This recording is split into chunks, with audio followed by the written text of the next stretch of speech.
Welcome to another edition of Between the Posts. This week it's Div 2 time. I'm joined by analyst Tim Pillion. Welcome, Tim. Thanks, Tommy. Great to be here. Beautiful Sunday morning at the Mosey. Fresh, brisk at 8:30 in the morning it is. It is wonderful to have you on board, mate. Obviously, we're going to have a real deep dive into Div 2. Yep. What else are we going to look at together? We'll do the Div 1 wrap-up, of course, of all the games. I'm looking forward to Div 2. God, it's exciting. And, of course, I will do what caught our eye. Yes, across all 7 divisions, and there was plenty happening out and about. Of course, you and I together will select the Farmers League Coach of the Week, which will come from Division 2 this week. And we'll have all our usual segments, some marks and goals of the week. And did I see your son win a mark of the week recently? Previous weeks ago, yes. Yes, very well done. Nice to see he's flying high. Marks week, goals of the week. We've got it all here. All that and much, much more. Talking about all the coverage that's coming up as well. Stay tuned, we'll be back with more Between the Posts.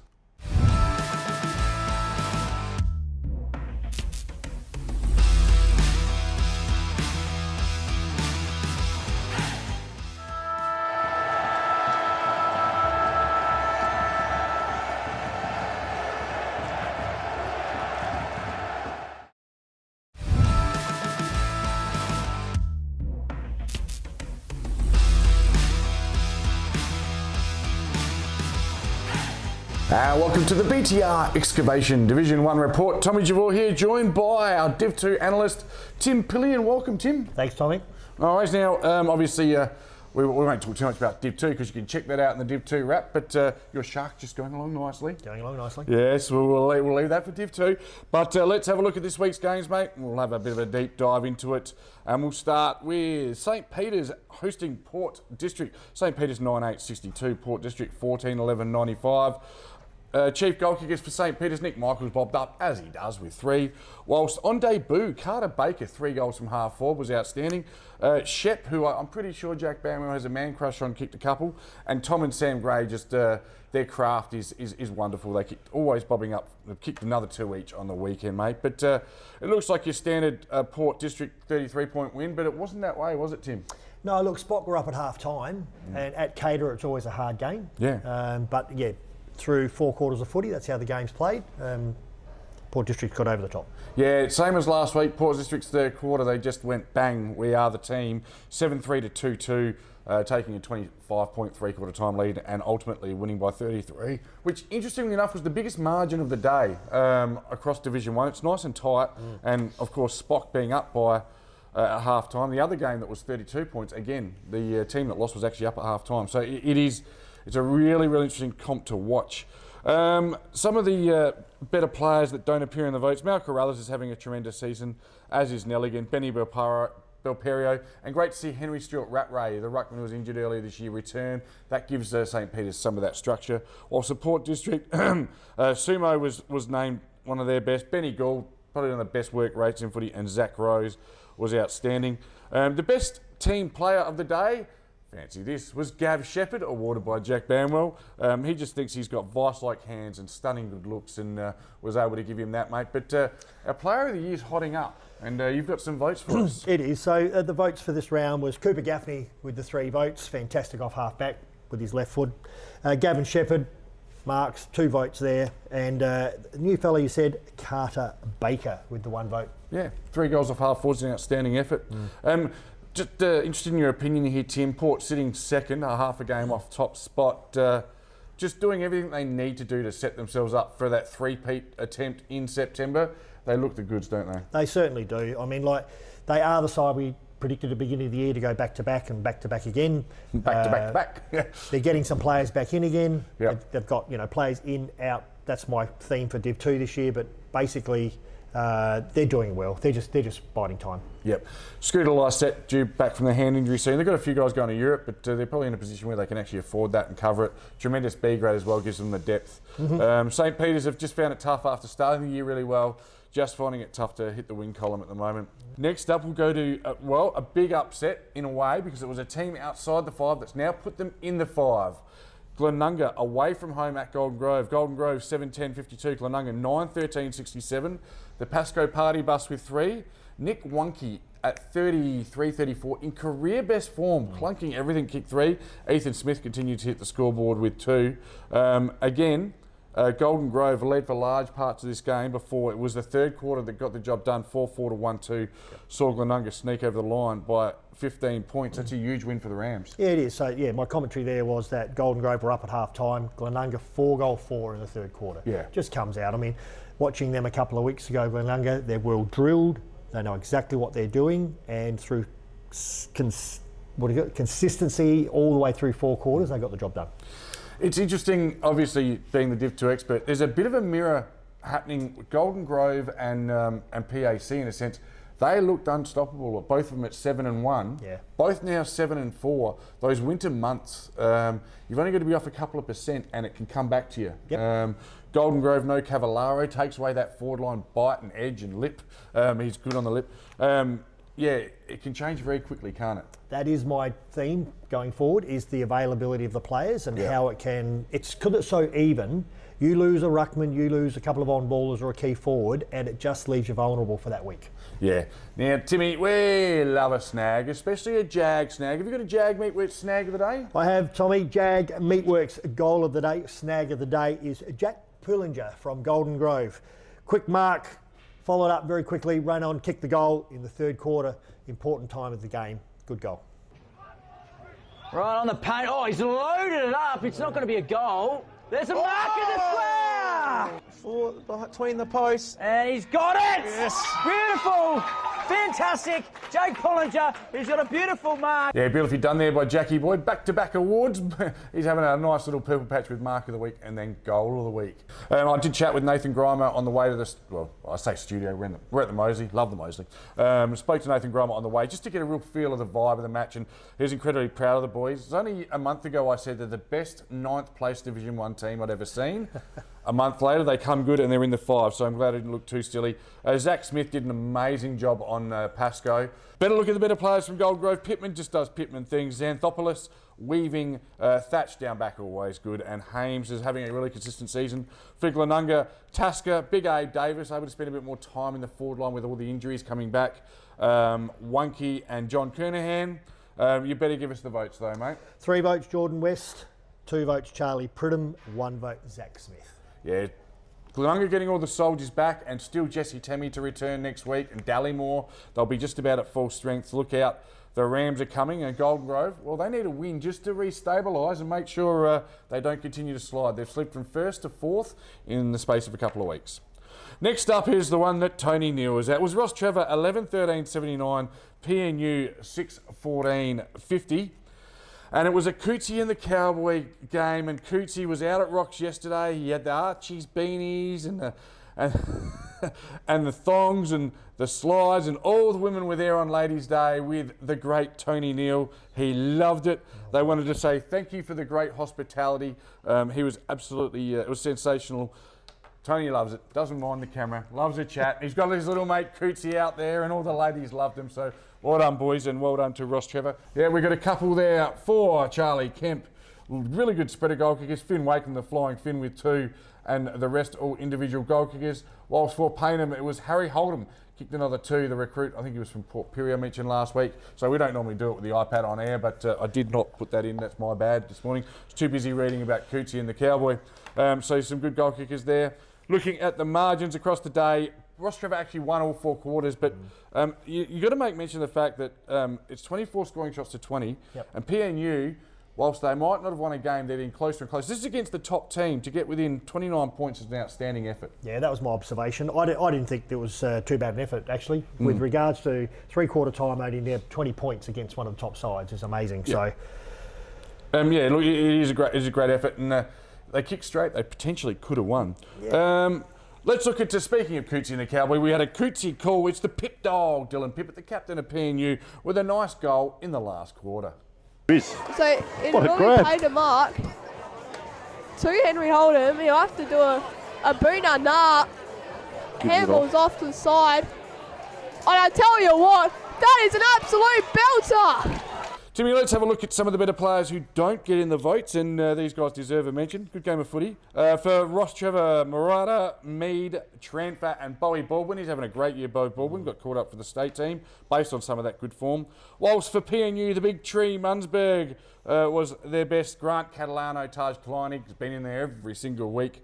Ruben Carrero, and big shout out.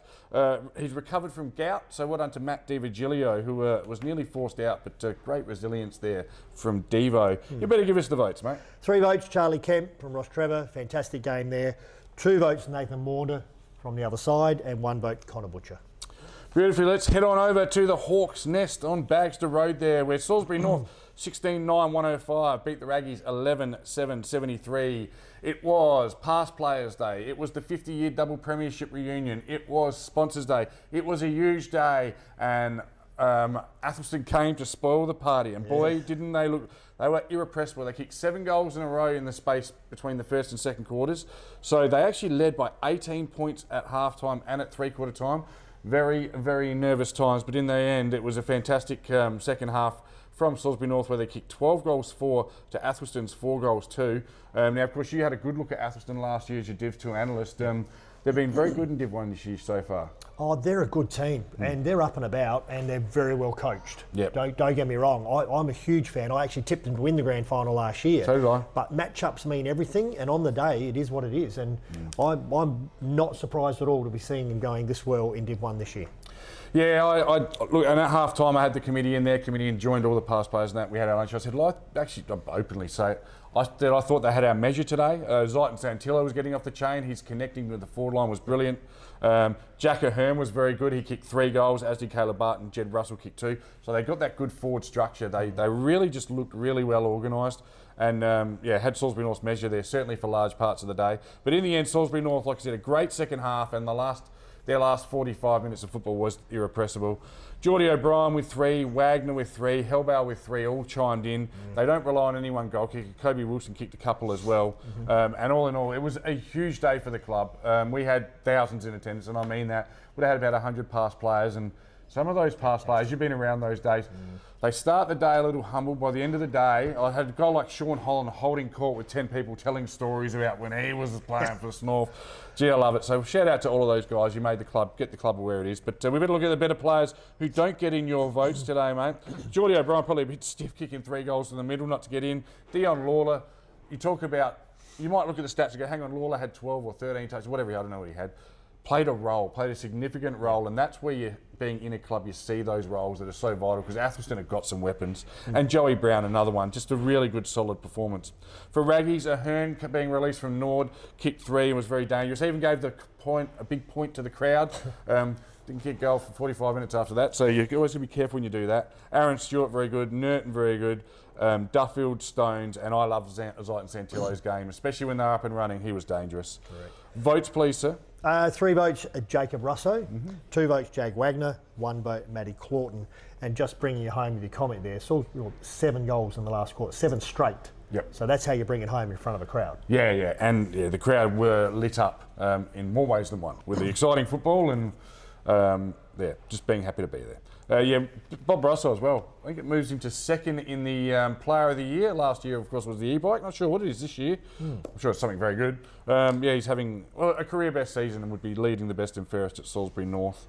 All right, last game of the round was Tea Tree Gully and Sacred Heart at Gullies. Gullies finally have kicked straight, and they win well. Gullies 13-9-87, Sacred Heart 8-9-57. For Tea Tree Gully, Takano and Asprey both kicked 2, but it was 11 different goal kickers that really would have pleased Coach Dylan Weaver. Whilst the Sacred Heart, familiar names in the goal kicking in Connor Gloyes and Alex Collotto, both with 2. Interestingly, Tea Tree Gully winning all 4 quarters. Some of them were close, leading by 10, 11, 25 and 30. That Tea Tree Gully team you'll be familiar with, last year's Division 2 premiers, just starting to find their way in Div 1. A couple of really good wins, really good performances on the trot. And this is a home ground advantage like no other, Tea Tree Gully at Tea Tree Gully. They play that ground so well, the way they work it. But again, not surprised they're doing well in Div 1. Yeah. Again, they're another team. They're in 9th a week, would have been last week. Yeah. They've had a win. They move right up the ladder now, and I think they'll create some separation between them and the relegation zone. They're just everything's starting to look pretty well organised. Better players who don't appear in the votes. Noah Hyde, that left footer, he's an architect. It's a weapon that he's got there. Jackie Asprey, Trim Bowley, Chrissy Olsen's having a super season. He's a running machine. Matty Howe, very consistent as well. Whilst the Sacred Heart, Charlie Hildyard, one of the boys from the Glenelg Footy Factory, playing very well there. Walkington, Reggie Rapina and Kelton. But the votes, please, which was shared around. Thank you, Tim. Yes, 3 votes, Dylan Weaver. 2 votes, Tom Tucano, and 1 vote, Jack Oates. Love it. Best on ground, Dylan Weaver, according to the commentators. Didn't put himself in the best players at the club. So really speaks to the kind of guy that he is. I would have thrown myself right in there. Let's have a look at the ladder. I'll get Jackie Boy to bring that up. And it's interesting. There's been a lot of fluctuation at the top. Ross Trevor, 9 and 2. Port District's 8.5 wins. Then Salisbury North, 8 and 3. Golden Grove, 7 and 4. When you look at that double chance, it's 1 game and 2.16%. It's crucial whoever gets that double chance gives himself a real chance. In 5th place, Glenunga move into the 5 for the first time this year on 5.5 wins. They take Raggy's spot again. This is an important one. 1.18% separates 5th and 6th. In 7th, Tea Tree Gully on 4.5 wins. Then you look at 8th and 9th, both 3.5 wins, separated by 0.87%. That's Spock and Shock. PNU yet to trouble the scorers. What do you take from that, Tim? Well, you've stolen my thunder because I was going to talk about the percentages on how close it is and how that will play a part in the final positioning. Yeah. Because when I look at 7, 8, 9, and it's like 1% between all of them, that's the difference between relegation and playing in Div 1 next year. So, and potentially finals. And potentially finals, yeah. That was my thunder there. So it's not only a forward goal kicking, it's also defence. As you know, that's how percentages work. But, wow, I'll take the win over that. Yeah, it certainly is an interesting ladder, Tim. The draws. Oh, God, look, there's been 3 draws in Division 1. I mean, we talked about that earlier in the year. Haven't seen so many draws, and there's 3 in Div 2 as well. But that's how close it is, and any team on their day is capable of an upset. And I look at the Raggies who've fallen out the 5. They're on 5.5 wins. Last week, lost by less than a kick to the top team, Ross Trevor. This week, against 3rd place Salisbury North, they're up and looking the goods by 3 goals in the 3rd quarter. It's a crazy comp, and someone's going to be very unlucky to miss the finals in this comp because there's some good teams floating around that area. Going to have a very quick look at the top 8 goal scorers for the year now, and I'll get you to help me out with that. Yep, you've got that there. Starting off at the top, we've got the Pasco Party Bus on 29. In 2nd place is a man that you saw play a bit of footy last year, Luke Rander. Take us through your thoughts on Luke. Luke Rander, 29. Oh, fantastic. Lead-up player, fast, agile. One-sided, I'll give you that. We did call him a couple of times. If he had a left foot, he'd be much better, but and a well-rounded player, but just a great link-up player for that. Anthony Helibut, as you know, from Salisbury North. Just a go-to person, one-on-one. They really do single him out to be one-on-one. Fantastic player. Especially like on the ground. He can fly and stand on your head, but his ground ball speed is crucial. Yep, separating there. You talked about Nick Wunke and Gavin Shepherd with their marking ability and their big bodies, and away they go from there. Lockie Pascoe, of course, killing it at 44 goals. Give a shout out to Nicky Michaels, a small forward with 23 goals in a team that's sitting 8th, has done a great job. Abe Davis, he's moved back in the middle now, but 22 goals, 2 a game. And Ethan Smith, from his 10 games, has kicked 20. So they're certainly hitting the scoreboard. But all important round 12, Tim. Very interested to hear your thoughts on these games in round 12. First off, we've got Glenunga taking on St. Peter's. So that is the battle of 5th and 8th. First time round, it was St. Peter's by 40 points. I had St. Peter's playing off in the finals. In fact, I had them in my top 2. I thought they're a strong side banking from last year, but Glenunga have surprised me when I saw them out at Salisbury North that day. They've just so well drilled. It's very good. Glenunga at Glenunga for me. Yeah, Glenunga at Webb for me as well. Glenunga in form now. They've won 4 in a row. And St. Peter's last 8 weeks haven't all been bad games, but they're not hitting the win meter. So tough to tip them. The grand final rematch, this is going to be huge. It's at Max Amber Reserve. Athelstone need to win, so do Tea Tree Gully. They're separated by 1 game. Tea Tree Gully can catch up to 6th spot this week if they win. They won by 13 points in round when they first met. I think it might have been round 3. So at Max Amber Sportsfield, I'm going to tip Athelstone. But I think it's amazing that 4 of the last 5 times they've played, Tea Tree Gully have had their measure. It's just something about the matchups. It's something about those games you feel good about, and this could go either way, but I'm going to go with the Raggies. Yeah, it's a toss of a coin job. I agree. I'll take the Raggies. But you wouldn't be surprised to see Tea Tree Gully get the chocolates. Not at all. PNU hosts Salisbury North in a real danger game for Salisbury North. PNU have been improving every week, getting with less than 5 goals, the top team. First time around it was Salisbury North at Salisbury North playing their best game of the year. They won by 106, but huge danger game for the Hawks this week. No, not buying that. Salisbury North for me. In the ornithological battle, I will also take Salisbury North. You're not buying it? I was trying to sell it. No, mate, I'm going to beware the wounded falcon. Yeah, I know. I'll move on. All right, Port District and Ross Trevor. First time round, it was Port District by 70 points. It's when they hit their straps, and at home, I can't see it being too much different. I mean, margin, yes, but not result. Correct. I was going to say closer than what you think it's going to be. Yeah. Ross Trevor on their day can upset anyone. They're top. They're hard, they're top, they're tough, and Port Districts have shown that they're just not 100% committed at this stage until they get closer to the finals. I think Port Districts, but anyway. I dare say it's going to be pretty even at half time. Can Ross Trevor stop Port from doing Port things in the third quarter, which they keep doing? Everyone knows it's coming. You just got to somehow stop that ball usage of your Gaffneys and Haynes, and they just set them up too well.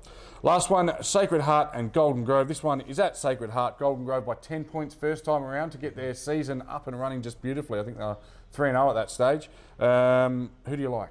Golden Grove for me. I'm confident on that one. Yeah, we agree on all 5 tips, which is dangerous. I'm sure we won't get 5 out of 5, but I'll take Golden Grove as well. This has been the BTR Division 1 report. Thanks so much for joining me, Tim. And stay tuned because we've got plenty more action on Between the Posts.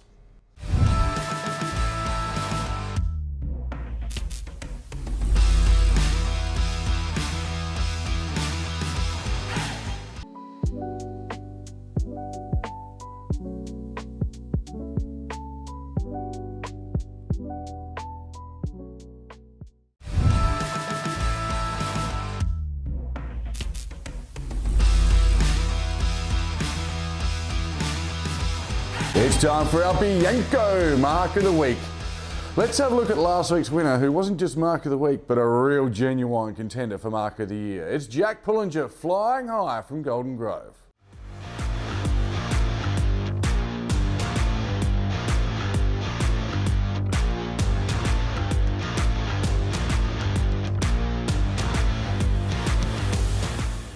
So many great marks being taken, and if you see it, you send it into Jack. You can even send it into me, Tommy Javora on Facebook. I'll get them up, all right? We want to see all the great marks. There's 67 clubs, or is there 68? Anyway, there's a lot of clubs, there's a lot of games. We cover them all, we can't watch them all, but you're out there, you see them, you send them. Make sure you have a look at this week's great marks, and you can vote with the corresponding emoji.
And welcome to What Caught Our Eye, brought to you by Sam Doman & Co.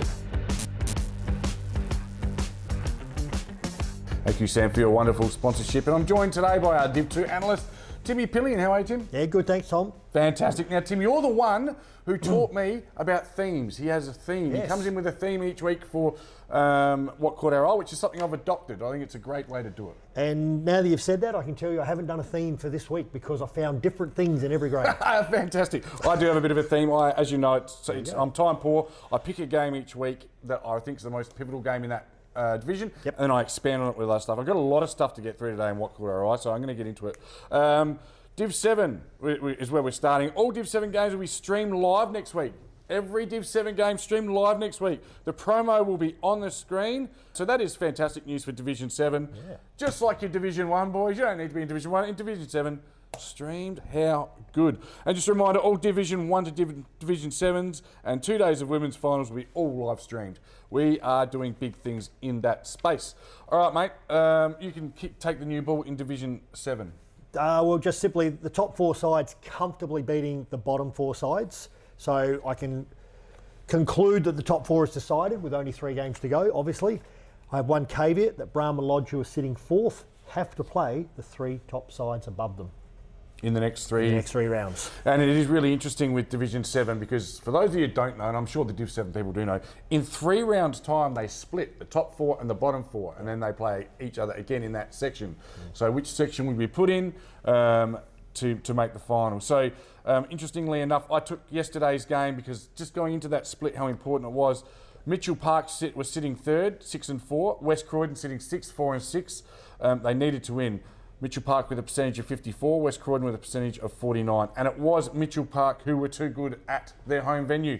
15-6-96, West Croydon 9-7-61. Charlie Rusby from the Glenelg Footy Factory kicking 4 goals. Great to see him doing good things. So, yeah, a big win there for Mitchell Park, who I think I've underestimated a little bit this year. They're going to play finals. They're going to be in that top 4 bracket. And, yeah, they're a good chance to go a long way. Trent Payne kicked 8 goals for Brahma Lodge out of 13. Trent Payne doing Trent Payne things, as we say. He's a ripper. Son of Carey Payne, of course. Div 6, mate, what do you got? Div 6, Para Hills beating Elizabeth, closing the gap to only 2 points. If the result went the other way, it would have been a 6-point gap. That's how important that game was yesterday. So to bring them right into consideration for finishing in the top 3. Rosewater, Dylan Fry, 10 goals out of 14. Frizy, former Henley boy? Yeah. Oh, you've taught him well, Tim. Yeah, no, good man, Frizy. I had Para Hills and Elizabeth as well. It was 2nd versus 3rd, 7 and 2, plays 5 and 4. And it wasn't what we expected being at Elizabeth. Elizabeth didn't kick straight. They had more scoring shots. Don't kick straight, you don't win. 13-17-95, Para Hills, well done. 17-11, 113. Wheatra and Hanson kicked 6, whilst Liam Burner was named their best. No excuses. Well done, Para Hills. I just want to give a shout out. I did mention it briefly last week, but Elizabeth lost a legend this week. I was at the funeral on Friday, as were the Elizabeth Football Club. Pat Watson, Patricia Watson, an absolute superstar. If I could just tell one very quick story to explain the significance of this lady who has been the cornerstone of the Elizabeth Football Club. When John Platten, you might have heard of John Platten, was inducted into the AFL Hall of Fame, Pat Watson was invited because she's the one that built juniors at that club for many years. Thanks, Pat. I loved you. You're a legend, and they don't make them like you anymore. Div 5, please, sir. Well said. Div 5, I'm all over the place with Div 5. I've got little tickets here. So the final 5 is set in stone for me. I think that the break is there. There's a clear difference in the sides. St Paul's get to live another week with their win out of the relegation zone. Kenilworth 6, defeating Smosh 3rd, was a big loss. And a big win, should I say, for Kenilworth. So the percentage goes up and down there. And then goal kickers, Lindsay Thomas kicking 6 out of 10, Riley Henricks kicking 7 out of 18 for St Paul's.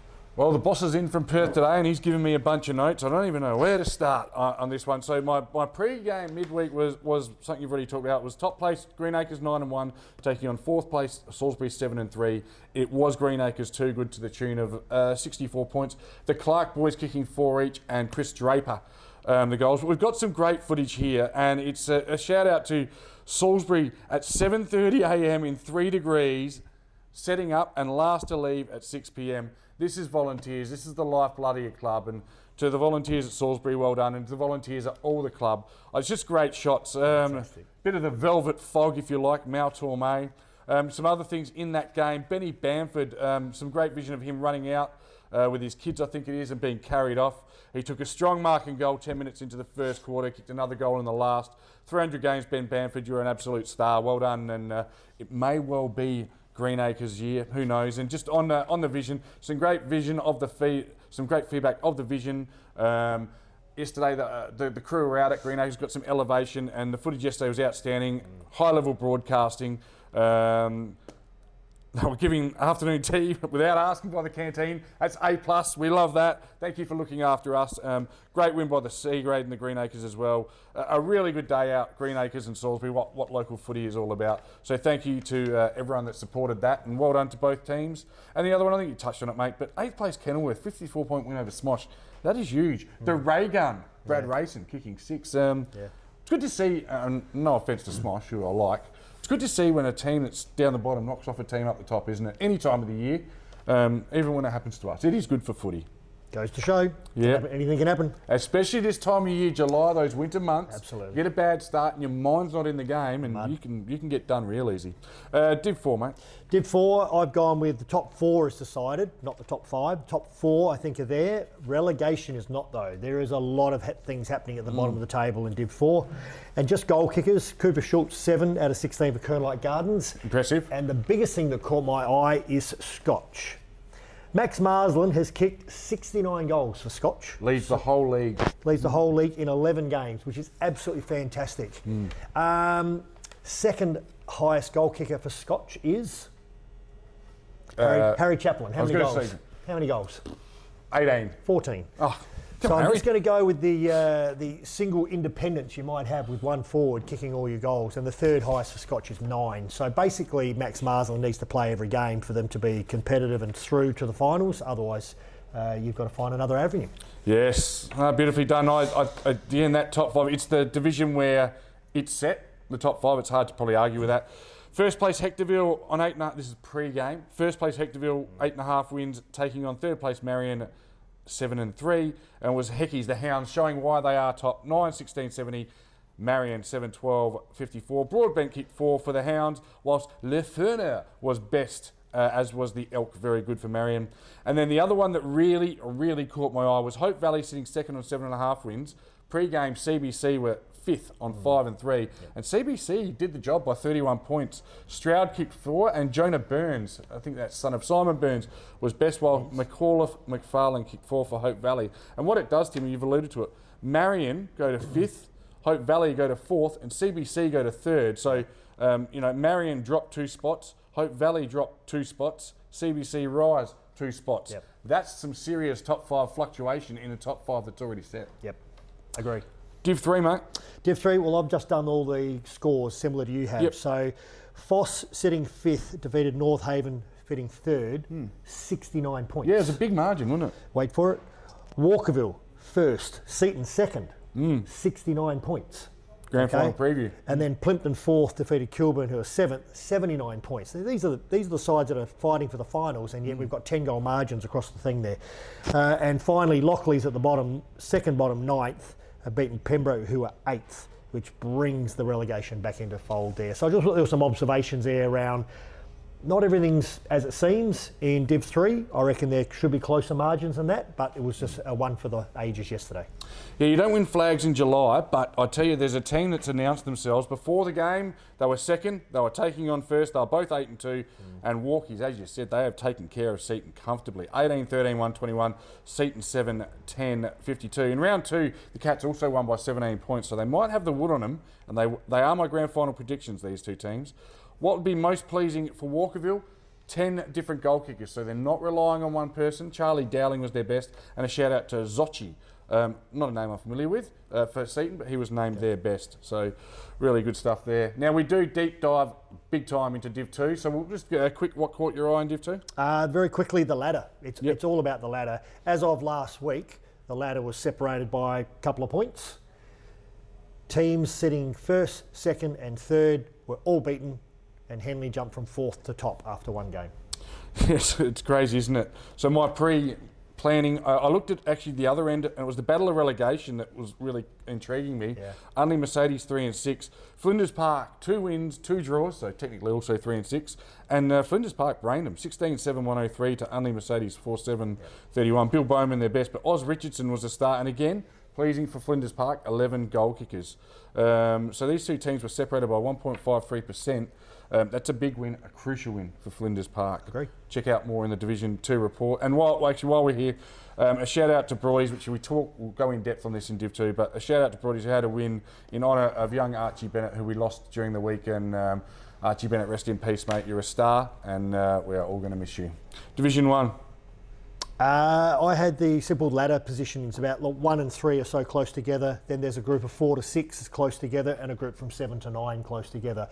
again, just the games. You win one, you lose one, you have an off week, you lose some players, you have a great week. You can jump positions really quickly on this table. Yeah, well, that's beautifully said, Tim. And Glenunga have done that. They were 6th and they move into the 5 with a win over 4th place Golden Grove, a 15-point win. We do talk about a fair bit in the Division 1 report. West was best, Wonky in career best form. Pittman very good for Golden Grove as usual, but that's a huge win from Glenunga, who in the space of a month have gone from the relegation zone to the final zone. So well done to Nathan Grimer and the team. That's been a pretty comprehensive look around all divisions. I did forget one thing. I've got 6 pages of notes. A shout out, it's a B grade mention, but we love you too, B graders. Andrew Tully from Elizabeth ran out for his 300th game in the B grade. 300 games for the Elizabeth Football Club. Well done, Andrew. That caught our eye, as does so many other things. But we're back next week, thanks to Sam Doman and Co. with what caught our eye.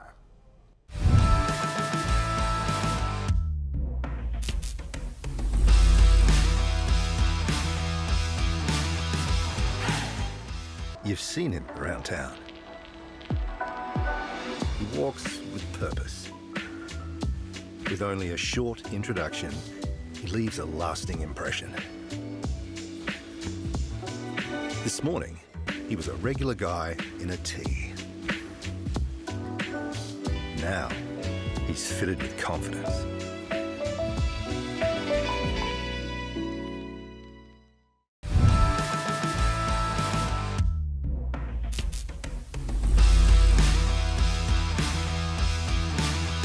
It's time for our Peter Shearer, thanks to Born to Build, Goal of the Week. Let's have a look at last week's winner. It was that man Fraser Greaves from the PNU Falcons. Done. Spins around quickly to the hot spot. Who can fly? Who can mark? No mark taken, but is still in a dangerous position right along the boundary line. Dribbles it in. Great work there. Beautiful goal.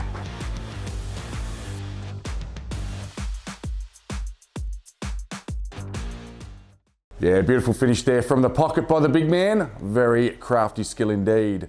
Now, you know what to do. If you see it, send it. Don't tag us and say this bloke was stiff or that bloke was stiff. If we can't see them, we can't post them. Please send them in to jack@filmingfooty.com.au. Let's have a look at this week's nominations and vote with the corresponding emoji.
Welcome to Between the Post. It's time for the Division 2 Breakthrough Mental Health analysis with our analyst, Tim Pillion. Welcome, Tim. Beautiful morning here at the Moseley. Yeah, thanks, Tom. Great to be here. Want to talk about Div 2? I know, you're chomping at the bit. Your boys have gone from 4th to 1st, but in what is a unique phenomenon yesterday, we saw the top 3, and this is how good this comp is. I'm not just saying because you're here. The top 3 all lost, and the ladder just goes, whoop, switches around. So let's have a look at yesterday's game. I'll introduce it, mate. You tell us all about it.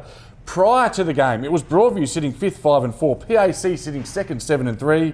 What happened? Broadview, 15 goal 5, 95. Defeated Prince Alfred, 13-6, 84 by 11 points. Amazing outfit, but doesn't surprise me. We played Broadview the week before Henley, and we watched their movement of the ball, their pace on the ball, and their structure, and they're a good side, don't get me wrong whatsoever. So it doesn't surprise me at all. They led it every break, and they had 10 different goal scorers out of 15 goals, all right? And for PAC, you had Sam Sanders kick 6 out of their 13. So best players, Baker, George, and Cooper O'Leary for Broadview, Neil Sanders Slade for PAC. But look, that just typifies Division 2. Yeah, really good game. As you said, the 10 goal kickers for Broadview, hard to shut them down. A fast-running team. I did actually have a chat last night with Luke McCracken, coach. Just a bit of a somber note, but I want to put it out there. Well done to both teams. Observed a minute silence for a young man named Archie Bennett from the Broadview Footy Club. He was my captain at North Adelaide, a super young man, playing as a bottom major in the under-18, 17-year-old. We lost suddenly, health, just his heart went. What a tragedy. Puts things in perspective. This is only football, but I was really glad, and hopefully the family could take some joy from the fact that Broadie's put it all on the line and got the chocolates yesterday against the team that's the favourite to win the flag. So rest in peace, young Archie, and you're going to be missed by all of us, mate. Let's move on. It's a tough one for me, mate. We'll move on to Westminster, who were sitting 10th, 2 and 7, took on your mob Henley, who were sitting 4th, 6 and 3, mate, and it was a big scare, I think. Well, Henley 16-13, 109, defeated Westminster 9-13, 67, so 42 points. Scare at half-time, it was 2 points, and Westminster had everything matched that Henley could throw at them. So it was just really, really good play. That the fact we come out in the third quarter, changed a few things around, went a bit more direct, and had a full forward, Noah Hannigan, who kicked 4 goals in that quarter. We kicked 7 for the quarter. He kicked 4 and was the difference because of the directness of the play. We led it every break. It was only 2 points at half-time. As I said, Hannigan ended up kicking 7 and 4 in the third quarter. So Hannigan, Charlie Blair, Sibley, best players for Henley, Ross, Edwards and Bradley for Westminster. Yeah, we both had Westminster in 4th at the start of the year, so I mean they've won games of footy, and they had another in as well this weekend, didn't they? Yeah, look, found out that a guy called Tom Harms, who came in, he's played his 3rd game now for Westminster. 200 game player for Sturt, 2 premierships. Handy. Sturt, Hamley, friend of a couple of the blokes there. Just got invited out and said, I'll have a game and have a kick and help you out. And he was fantastic and really looked classy, and can't wait to see what he can do with them going forward. Yeah, look, I wouldn't be surprised who Westminster beat on the run home. Nothing to lose. They can throw the kitchen sink at everyone. Our next one, we know Goodwood Oval is not in great condition. It might have played into their favour because the score will tell it all in a minute. But before the game was Goodwood in 6th place with 4.5 wins. Modbury in 3rd place on 7 and 3. And it wasn't high scoring, was it? Here we go again. Goodwood 7-6, 48, defeated Modbury 3-12, 30. So an 18-point margin. Goodwood led it every break. Modbury had 1 goal 6 at half time, and they only kicked 2 goal 6 for the whole second half. So just getting the ball down there to score, or just the scramble, would have been hard. Goodwood, this just goes to show on their day it can beat anyone. Modbury on their day can beat anyone. Home ground advantage pays off on this occasion. Yep. Goodwood, best players, Wong, Goodwin and Carlson, and Modbury, Jones, McNaughton and Phillips. That's the season for me. That shows me that game where we stand. I think at Goodwood, you've got to kick straight to win because you're not going to get a ton of opportunities. It is heavy. It's always going to be heavy the moment the ball hits the ground. But if they don't lose any games at home, they'll make finals. So Goodwood, still a chance. Everyone's talk of the town pre-season with the Chad, but a big win over a top-tiered team. So well done. Next one was one that I previewed in what caught our eye. This one was interesting to me. Before the game, only Mercedes sitting 8th, 3 and 7. Flinders Park sitting 9th, but with 2 wins and 2 draws. So the same amount of points. And I've got to say, I didn't see this coming. They played away at Kingswood, which is a surprise for me. So this is a great away win for Flinders Park. 16 goals 7, 103. Defeated Unley, who only kicked 4 goals 7 at home. 31 point, a 72-point win. Led at every break, but it was only 14 points at half time. So the second half, Flinders Park just threw them away. And 11 goal scorers out of 16. Yeah. Okay, there's the difference again. Just everyone contributed.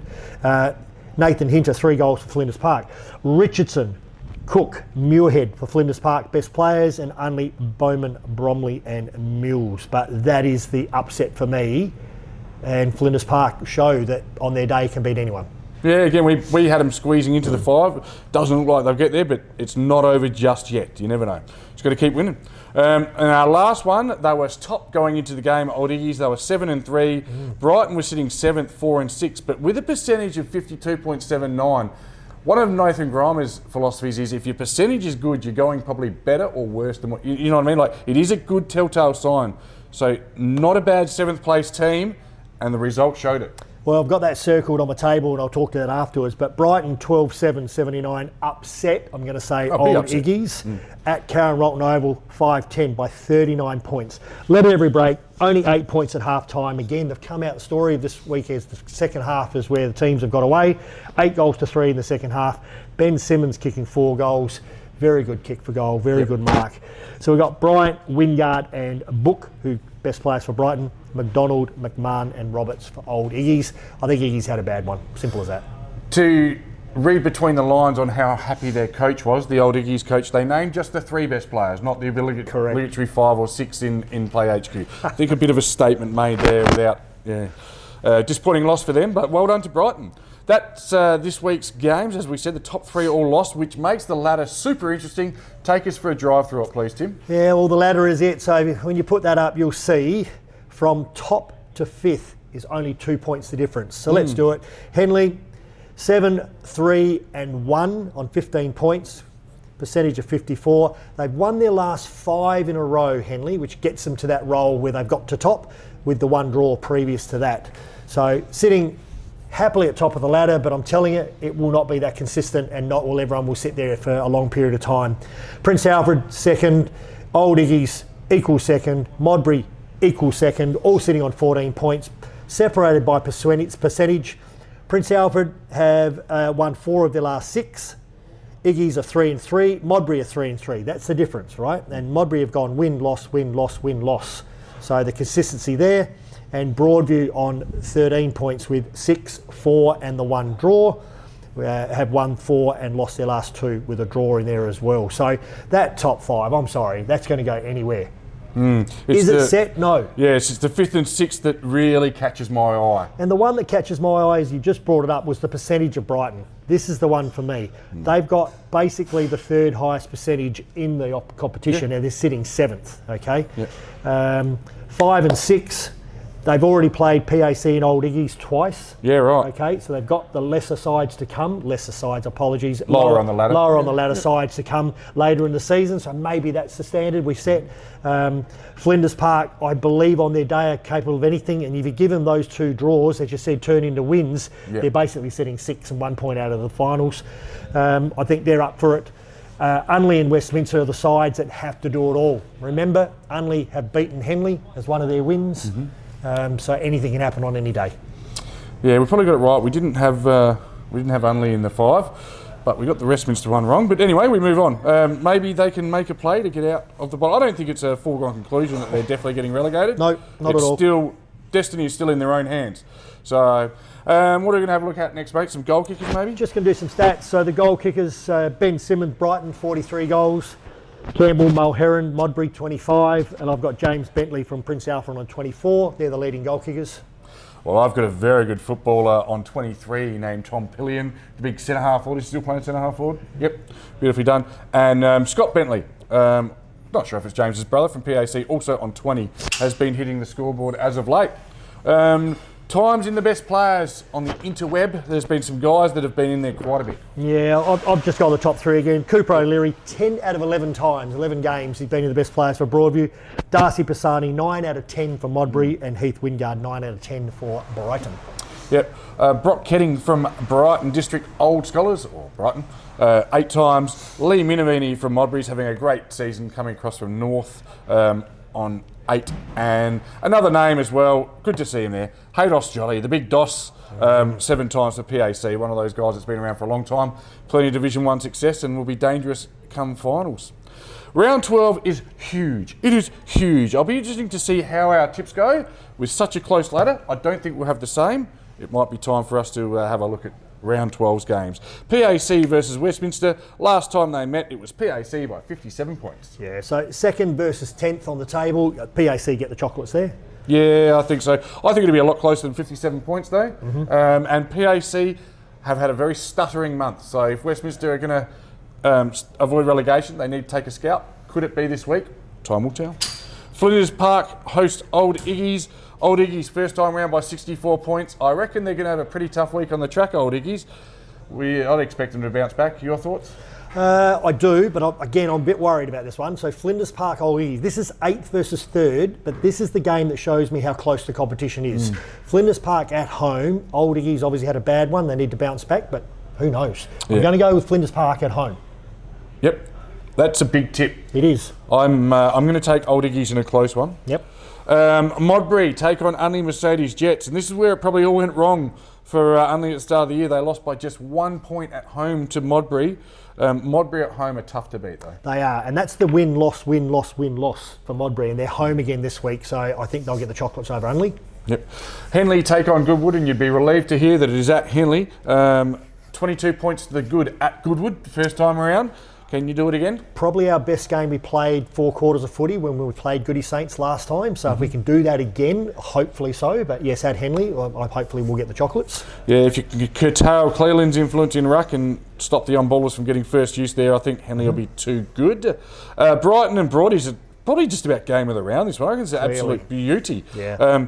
Like I said, a red-hot 7th place Brighton taking on a 5th place Broadies who are taking all before them. And it's hard not to look back on the pre-season predictions. People saying Broadview wouldn't win a game. So well done to Luke McCracken and the team. They've just shut them up real good. Well, I got that wrong because we just judged on the fact they didn't win a game in Div 1 the year before, so I thought they might have just struggled. By the way, you weren't one of the ones that came out and said they're not going to win a game, but on the internet there was doom and gloom that they're going to shut the club.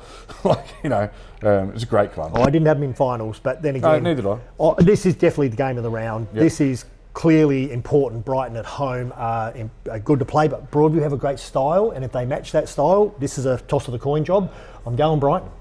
Yeah, first time round it was Broadview by 1 point. I think Brighton at home as well will reverse that result and get the chocolates. We've got one more thing we're going to look at, mate. A bit of an observation piece from you. Look, I don't want to be controversial. It's just an observation piece. I'm going to talk about availability. Because of the season being so tight, it's going to be availability of players.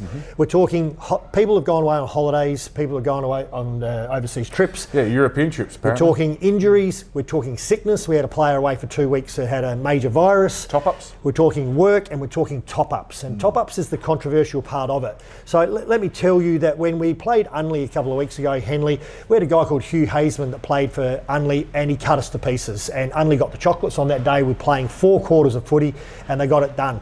Hugh Hazeman is now a top-up player for Adelaide. Huge loss for Unley. So just how many weeks ago was that? 3-4 weeks ago. And Unley sit 9th and you're top. That just speaks to this competition. So the point to that is everyone wants to play the highest level of football. We have nothing wrong with Hugh Hazeman playing. He's a magnificent player, but it's going to be, will he be available for finals? Do they come back? That's what I want to make the point of here. So Brighton have lost Jake Tarker, exactly the same thing as a top-up player to Port Adelaide. Henley have lost Bailey Chamberlain. Brighton have also lost Tom McKay to Glenelg, who's a new one, and Jay O'Leary is the other one for Broadview. When we played him earlier in the year, Jay and Cooper both played, cut us apart. That's the difference of 7 points of them beating us on that day. Jay didn't play this time, and I'm not saying he's a one-man team, but I'm saying that depth is so important to the clubs, and if he comes back and he's definitely qualified for Broadview, he will add another dimension to Broadview if they make the finals. Such an important piece when they're transitioning the ball, isn't he? He gets in the chain, and he's damaging with his disposal. You've got the same in Div 1, and I'm going to tell you there's a Noah Door for Hope Valley, and I think they're Div 4. Got a game for Norwood this week, which is magnificent for the young man, and I get that, but it's just a matter of availabilities for finals and how we're going to go. So just a comment. Yep. Are they Div 4? They are Div 4. Yeah, they're Div 4. And the other one is, of course, Jack Trengrove. Yep. Prince Alfred, who's away overseas at the moment, but has told the club he'll be back for finals. Yeah, no, interesting stuff.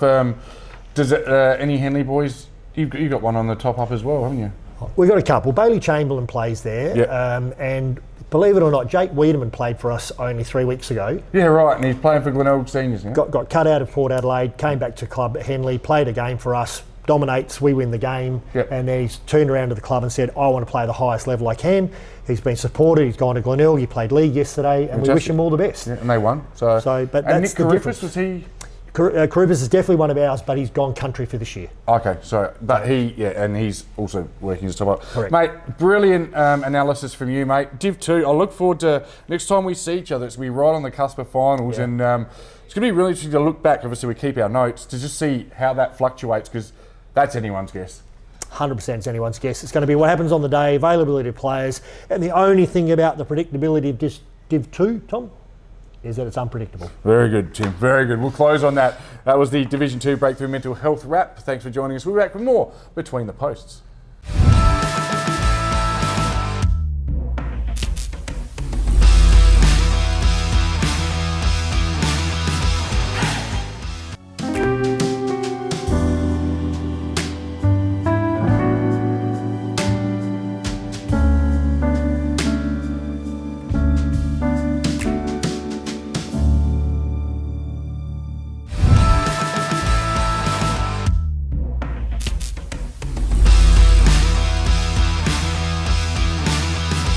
It's time for our Farmers Elite Coach of the Week.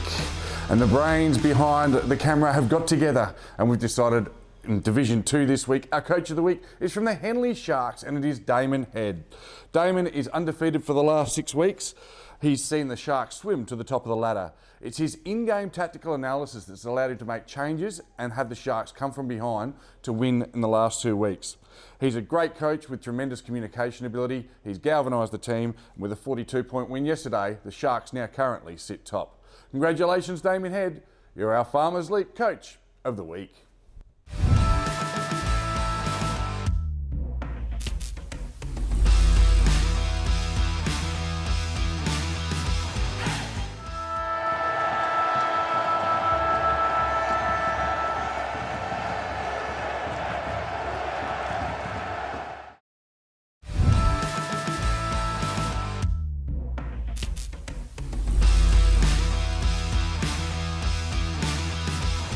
And welcome to Between the Posts, and it is honour and a privilege because I'm joining our analyst today, Tommy Javor here, joined by Teagan Dunbar. Welcome, Teagan. Thank you for having me. How's your weekend been? Yeah, good, not so good after a loss for Tea Tree Gully, but hey, bounce back after that.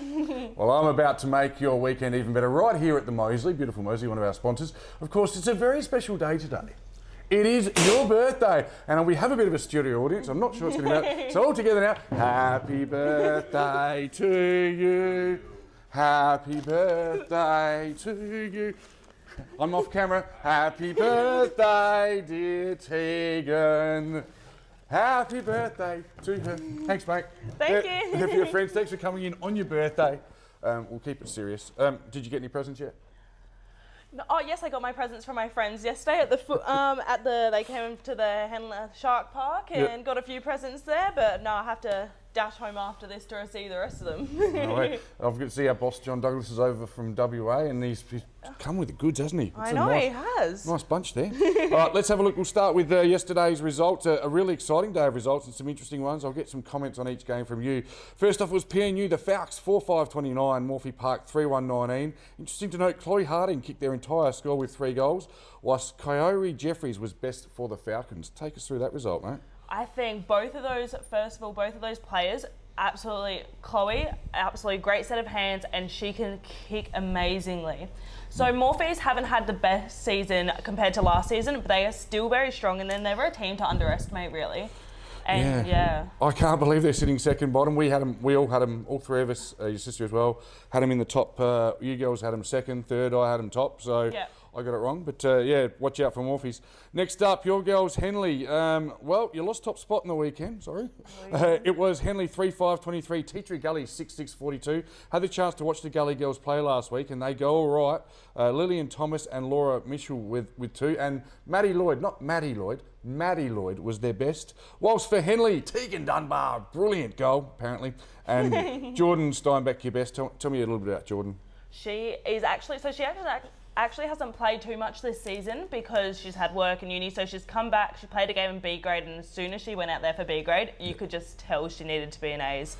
She killed it, and she went out there and she had the speed, and one thing that let the game down yesterday, we dropped our heads a little bit. Geordie did not. She kept on going, and she put that determination into the game that kept us going. Fantastic. Just to prove you know more about women's footy than I do, you both had Tea Tree Gully in your 5. I didn't. They've moved into top spot with that win. Real surprise packet for me, making every post a winner at the moment. Yeah, I don't know. Tea Tree Gully has never been that surprising for me. They didn't start off as strong in the start of the season, but I've only been in opens for a couple of seasons now, and when I played under 18s against Tea Tree Gully, they were the team to beat, so I knew they had a lot of good juniors coming up through the program, and I think that's one thing that's really pushed them. They sure do. Great junior program. Everyone out at Tea Tree Gully does a tremendous job. In our upset of the round, it was Angle Vale 7-5-47. Happy Valley taking the probably hour and a half drive, 1-5-11, a 36-point win. Creaney and Clapton kicked a couple each for the hours, whilst Wagner was best, while Witherspoon was the one who kicked the goal for Happy Valley. Yes, all of those players are so strong, and I think Angle Vale, not a team to underestimate. Same with Tea Tree Gully. We went into our game when we played Angle Vale underestimating them, and that's what lost the game. They are a great side, and they have some great players and amazing forwards. That's another thing. If you get into their forwards, they will be scoring. Nice big oval too, so plenty of space when they get it in there. Wide, long, it's good oval. Good place to watch footy too. Of course, the buys were Broadies and Goodies, and the ladders had a bit of a shake-up. It gets pretty exciting. Let's bring the ladder up on the screen, please, Jacko. And I'll just take it through. You can give us some comments on it. Tea Tree Gully 8-3, Henley 7.5 wins. Broadies 7 wins, Happy Valley 6.5, PNU 6-5 make up the top 5. Yeah, look, it's an interesting bit. Some of the teams I thought would be a bit higher, some I thought would be a bit lower. Yep. But I think it is overall just anyone's game still. Like Henley still have a chance sitting first for the majority of the season, not to even make it into finals or to barely just scrape through. Like a lot of these teams can still really get in there. And it's a nice segue to the fact that you've got Angle Vale coming off a huge win, sitting 6th on 4-7. Morphy Park, who have been the dominant team in women's football for the last, since Adam was a boy, 4-7. Goodies haven't quite adapted to Div 1 this year, 0-10. So look, an exciting comp, and it's still anyone's guess. And I can't help but look back to our grand final tips at the start of the year. And Teagan, you had Henley and Morphy. I think you might get one of those right. I also had Henley and Morphy. You might get one right, and for your sake, I hope Henley can get there. Leading goal kickers this year, this is where you shine. Leading the entire Division 1 comp is a young laddie by the name of Teagan Dunbar with 23 goals. How's your season been? I know don't come on to talk about yourself, but I'm asking you, how has your season been personally? Look, it's been a good season. I think adjusting really to obviously last season winning the leading goal kicker, and then I've had a lot more people start to recognise me during the games. So having the more difficult players be put on the one where they have a lot more ball knowledge and skill. Yep. Just having to adapt to that has been good, and making sure we're starting to adapt my game around how to be better and how to improve and share it around. Even Annalise Dunbar, she kicked a cheeky goal yesterday. Nice. So yeah, got to share it around and make sure everyone also, You've had 23 of them. Is there we'll move on from Teagan Dunbar out. It is her birthday though. Is there a go-to celebration, the sprinkler? Or I'm going to be honest, not a celebration. I would say that there was a bit when Annalise kicked a goal yesterday. There was a massive, we'll look back, and I've never picked someone up for so long after kicking a goal, but yeah, it was a good time. Beautiful. I'm not sure if you saw it or not, but Ellis Sergi from Salisbury North about 6 weeks ago did the triple backflip cartwheel type thing. Ooh. It was amazing. I was hoping you'd have it. I'll give it my best shot next week, but if I kick a goal, but I think that's going to end in a bit of an injury. Yes. Coming off a couple of goals yesterday, take us through Tamara Clapton from Anglevale. She is a great set of hands, and I think that's like the thing with Anglevale. They're underestimated, but she's one player that I think if you're in Div 1 and you're watching this, watch out for her. She is an absolute gun. When she has a great leg as well, probably kicking about 50 out as well. Wow. She is a great leg, yeah. So she's a real player to watch. One of my old workmates from the sample, I think she was on the Eagles. She was on the Eagles this time, I remember. Shani Mitchell, PNU, 16 goals. Crafty little forward. She is fast, she's speedy, gets it in the hands, and she can just do it. She's an all-rounder. Put her in the mid, back, anywhere. She's a great player, and once she gets it, she'll be scoring. Yeah, she's doing some great work in women's football as well. And we've just got a couple more there. It's Abby Player from Broadies, 16 goals. She is also a gun. Look, I think she'll be sitting up a bit higher. I think if Broadies Broadies have just that many goal scorers. Yeah, it spreads out. Across that. She spreads out. Like I feel like a lot of these teams have a few set forwards, but one thing about Broadies, anyone can kick from there, and she's one of them who slotted in, but they just have such a large range that, Our last goal kicker we're going to look at is from PNU, Chloe Samuel. Also an amazing player. She is one of the girls who I think they really look for, but that's kind of the same with Broadies. Paynham also has that many good forwards and even midfields. I feel like a lot of the times we play Paynham, mids are kicking them. Yep. But Chloe also, Because they've got Letitia Ackland up there. Does she play as the big forward? Yeah. Yep.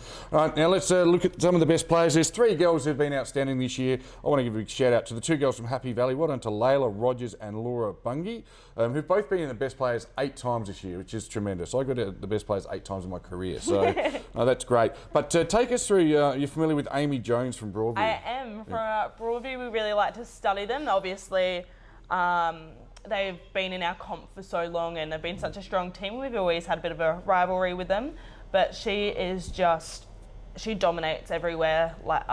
She's amazing. She's fast. She's got everything. And I think the one thing that really stands out is her knowledge of football, her gameplay. She knows where it's going to go.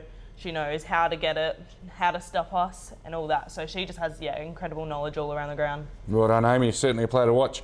Hey, let's have a look at this week's games. It was interesting. I'm not going to ask a question without notice. I noticed 2 teams had the bye this week. I guess everyone's going to get a bye at some stage, but it's strange to see a bye in a comp with 8 teams, but there is, so we'll move on.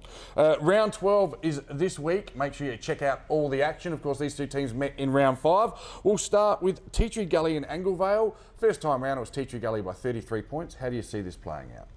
I'm not sure. I think after yesterday's match, Tea Tree Gully is strong, but Anglevale also, I wouldn't be surprised if Anglevale win, but I think I'll back Tea Tree Gully in for this one. No worries. Next one, this is must-win territory. They're back at home, Morphy Park. They take on your team, the Sharks. You won by 34 points in round 5. Can you do it again? I think so. I'm feeling confident. Our heads are up since after yesterday, so we got it. No worries. Don't have too many Kieran Hayaketsus or birthday beverages today, and you'll be right for next week. Happy Valley, who've really impressed me this year. They kind of snuck up on me. 6.5 wins already. They take on Broadies. First time round, it was Broadies by 24 points. At Happy Valley, I'd suggest they're a much stronger team. Yeah, they are. I think both. I'm honestly not sure who's going to win. I think Broadies will win. Happy Valley's dropped off a little bit in the last couple of weeks, but Broadies have stayed strong the entire season, so I'm backing in Broadies for this one. Beautiful. First time round, it wasn't pretty. Goodwood went down to PNU by 105.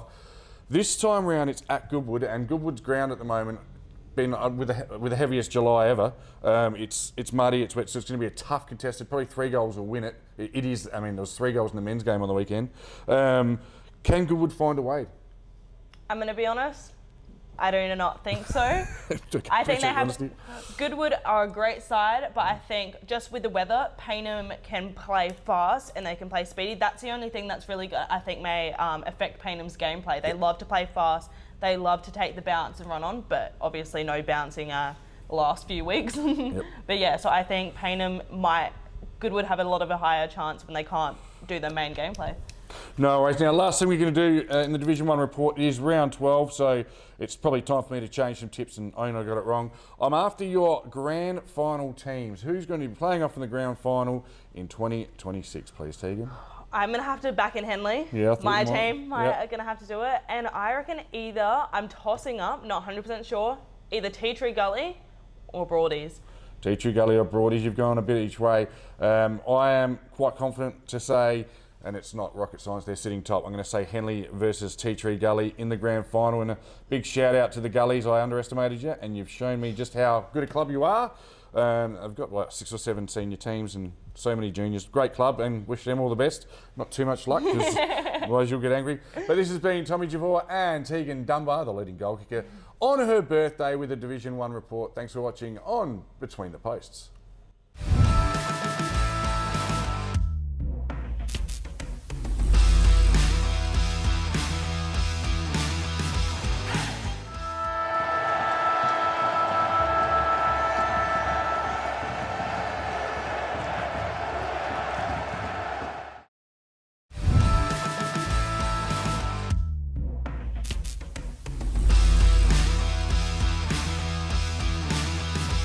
It's Tommy here with Teagan, and it's time for the women's What Caught Our Eye.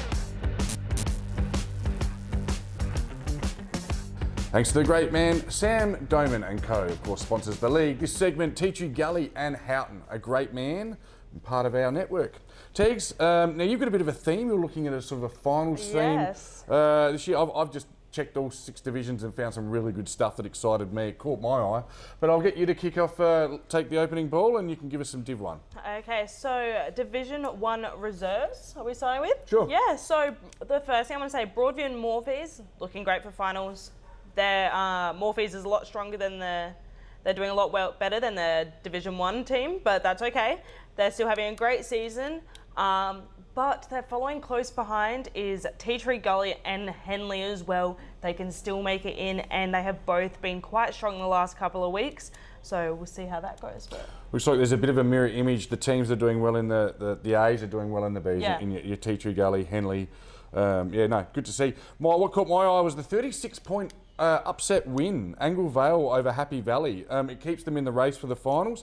They're 4-7, but they've got plenty of good players. When Caitlin Teague's available, one of my favourite, the Teague train, one of my favourites of all time. Watch out! Don't underestimate Angle Vale. Division 2, please, Teagues. So one thing is Brighton is pretty much a sure thing. I think we can all agree. They've only lost 1 game this season so far, and Hectorville, following closely behind, have only lost 2. Look, Port District as well, not had a great start to the season, but they've improved massively. Same with Eastern Park. Eastern Park, I think, have won the last 4 rounds, in a row. They're on a winning streak, and if they keep it up, I reckon strong contenders for finals, those 4 as well. Yeah, look, I hope Eastern Park keep going, because I'm emceeing their end of year event, their ball, so it's always good fun when you're doing that for a flag, but I'm not sure they'll get there, because the top 2 look awesome to me, and those top 2 are Brighton, who 11-8-74 held Smosh goalless, just the 3 points. Maya Vonux, I assume that's Vanessa's daughter, kicked 3 goals, and Abby Miller was their best. Whilst the other top 2 team, Heckies, away from home at Golden Grove, 11-13 to just 4 points. Sasha Harden kicked 1, and there was 8 different goal kickers. Sasha was also the best player. So, yeah, Brighton District Old Scholars, as they were called, and Heckies looked the goods in Div 2 to me. Division 3, please. Oh, we have Division 2 reserve as well. Oh, okay. Sorry, pardon me. Just don't want to forget anyone else. No, don't leave them out. The only thing, Brighton and Flinders Park team, they're undefeated. If I had a pick, they're my one to win it. They are hard to beat. Port Districts have showed that they won it, only 2 losses. All other teams can have a chance for finals, but Adelaide University, unfortunately, not their season this season so far. But yeah, I think Brighton and Flinders Park, they're mixed, and I think they're a sure one to win it this season. Yeah, Brighton very strong in the A's and the B's there. So potential Division 1 team coming your way next year, 2027. Div 3, please, Steve. So Mitcham is a strong team, but like this season it's really in Division 3. It's anyone can make it into finals. There's one team I would love to shout out after last week's game. Scotch are sitting 6th, but last week they beat Glenunga, who are in 2nd place, and they beat them 74-3. I saw that. Yeah, which is quite interesting because They haven't been overly strong this season, but they've come out and win. I believe they had a win yesterday as well. So I would not count them out, and they need straight wins to make it to finals. But if they do, I'd love to see Glenunga and them play again and see how Glenunga adapts to their gameplay. Yeah, it's whereas Div 2 is a bit. You got two sort of real standout teams. Div 3. It's obviously a lot closer because the top two had very narrow wins. It was Mitcham defeating Modbury by just 5 points, so they really took him to the end. And Glenunga led all day until three-quarter time when it was a draw. And then in a tight, tense, tough last quarter, they were able to reverse last week's decision and just a narrow 2-point win for the Rams. So those girls will be very happy with that, getting back on the winners list. Division 4. This is where I just get a little bit excited, by the way, Teagan. So you go first and I'll bring it home. Look, Plimpton. Oh yeah. Everyone just knows from the start. When I looked at the team list, very confused at first. I said, why are they playing in Division 4? But they are a strong team, and look, I think everyone knows they're going to win it. 99-0 against Seaton. Look, it's absolutely amazing, and especially in this weather at the moment, it's hard to get it into the goals. It's hard to kick it, and the fact they scored 14 goals is absolutely incredible. Yeah, it's not over till it's over. I think they'll be their grand final day. They sit 11-0. I believe their percentage, I didn't check it this morning, I believe it's 90%, which is the highest in any team, any division, anywhere, ever. So they go all right. They're filled with SANFL players, so good luck to them. They won't be in Div 4 for long. But yesterday, another result, crucial result for one of the teams that might challenge them, a little group from out on Bagster Road called Salisbury North, 4-5-29. They went to Jeps Cross to take on Gubby Glen's Jeps Cross, and Jeps Cross kicked 2-2-14. Ashley Reid was best for Jeps Cross, and for Salisbury North it was Mishka Ford who was named best, and two of the absolute forward stars, Rebecca Wanganeen, who's of course the sister of the great Gavin Wanganeen, and Chloe Datson, who's finished her Central's duties for the year. They both kicked a couple. So look, if Salisbury North can get there on the day, you never know, I'll certainly be there cheering them on. Division 5, please. Okay, so Walkerville, first on the ladder, beat St. Peter's, who are second on the ladder by just 9 points, and I reckon this is a grand final match, who they may be facing each other off in a few more weeks. But yeah, I think this is just a team that these two teams have been strong, and I reckon this is it's a grand final preview pretty much, I think, in my opinion. Yep. Look, I want to give a shout out to the Raggies who have had a tough year. They started in Div 4 and they've got put down to Div 5, but they're there each week fronting up. They didn't have the best day yesterday. It was Kilburn 10-9-69. The Raggy girls 1-2-8. One unto Lily Camilla, who kicked the goal. But for Kilburn, the story is Madeline Rose Aegis, who's kicked 4 goals. She leads the division, goal kicking, and actually the women's comp, I think. She's doing a fantastic job. And another name I saw, for Kilburn, the Croatian sensation, Mitzi Gallick. It's your birthday today. Mitzi's had more birthdays than me. She's still going round. She is as tough as nails, and you're not really old, Mitzi. She could belt the suitcase out of me, Mitzi could. What a great woman, and well done to the Kilburn Chicks. They've done very well there. They just keep ticking along nicely. One division left, and that is, of course, Division 6. Do you want to start us off? Oh, okay, absolutely. Because the undefeated became defeated. It was Ingle Farm. It was obviously tough conditions and low scoring. Ingle Farm 1-3-9, West Croydon 3 points. West Croydon have been braining everyone all year. I know when I saw them play, they won by 8 or 9 goals. Lani Collins was the goal-kicking star. Coach Dalton from Ingle Farm was really excited. He was on the Between the Post socials this week, being interviewed. Really happy with how his girls are going, and obviously footy manager Matt Bedgewood also extremely pleased and proud. I still think West Croydon are the team to beat in Division 1, being 10-1. But well done to the Farmers, my local footy team. I'm proud of you girls. You did really well. Yeah, I think one thing, as a football player myself, I think it's always good to get the one winner. Sometimes you need that one loss. So, and especially before finals, it's always good. Get your head up again, say this is what we need to change, especially because you don't want to have your first The loss you had to have. Yeah, the loss you had to have. Yep. You had to learn what you needed to change and all that. I just think, West Croydon shouldn't keep their heads down. I think they should play how they have the last few weeks, and I reckon they'll be good again. I don't think they've got too much to worry about. They've got plenty of talent in that team, and they'll be there come grand final day and in Division 5 next year. It's been outstanding, Teagan. Thanks for joining us on What Caught Our Eye. You'll be back next week with much more.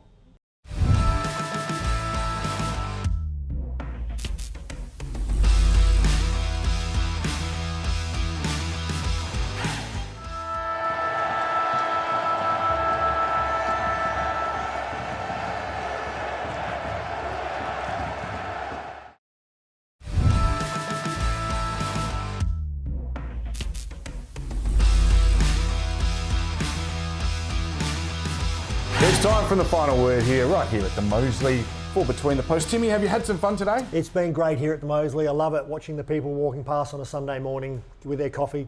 Been fantastic. And how about Teagan Dunbar coming in on her birthday, having a real good look at the women's comp with me and just getting some nice flowers. I didn't buy them. Just getting some very nice flowers. Did you ever get flowers? No, but she did enjoy that, and she did look a little bit seedy as well, in my opinion. Okay, yeah, I'll leave that one to you.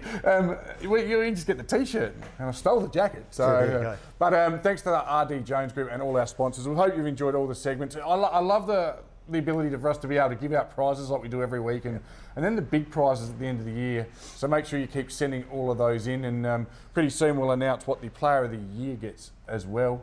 Where are you this coming week? You're not commentating at the moment. You'll be out watching. I can tell you where you're going to be. I reckon you're going to be at Henley watching Henley and Goodwood. Yeah, should be a very, very good game.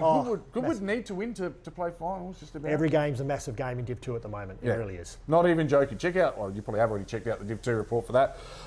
We will stop waffling now because I've had an absolute ball of a day and we're about to go shoot a stinger inside an igloo. Well, I can't wait for that. Thanks for joining us. We're back next week with more Between the Posts.